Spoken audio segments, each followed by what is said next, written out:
বাংলাদেশ কৃষি বিশ্ববিদ্যালয় ও থাইল্যান্ডের কাসিপচার বিশ্ববিদ্যালয়ের মধ্যে শিক্ষা ও গবেষণায় পারস্পরিক সহযোগিতা জোরদারে এক সমঝোতা স্মারক স্বাক্ষরিত হয়েছে। গত 24 এপ্রিল বৃহস্পতিবার এই চুক্তির বিষয়টি নিশ্চিত করেন বাকৃবির ভেটেরিনারি অনুষদের ডিন অধ্যাপক ডক্টর মোহাম্মদ বাহানুর রহমান। তিনি জানান, চুক্তিটি তাৎক্ষণিকভাবে কার্যকর হয়েছে এবং আগামী 5 বছর বলবৎ থাকবে। পারস্পরিক সমঝোতার ভিত্তিতে এই চুক্তির মেয়াদ আরও বাড়ানো সম্ভব। আগামী বছর থেকেই অন্তত 5 জন বাকৃবি শিক্ষার্থী এই বিশ্ববিদ্যালয়ে ইন্টার্নশিপ করার সুযোগ পাবেন। চুক্তিতে বাকৃবির পক্ষে স্বাক্ষর করেন উপাচার্য অধ্যাপক ডক্টর একে ফজলুল হক ভূঁইয়া ও ভেটেরিনারি অনুষদের ডিন অধ্যাপক ডক্টর মোহাম্মদ বাহানুর রহমান।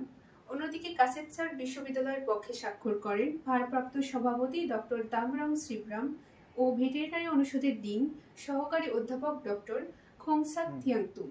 এই সমঝোতার আওতায় শিক্ষার্থী ও শিক্ষক বিনিময়, যৌথ গবেষণা, ধারাবাহিক একাডেমিক কার্যক্রম এবং দ্বিপাক্ষিক সেমিনারের অংশগ্রহণের সুযোগ তৈরি হবে।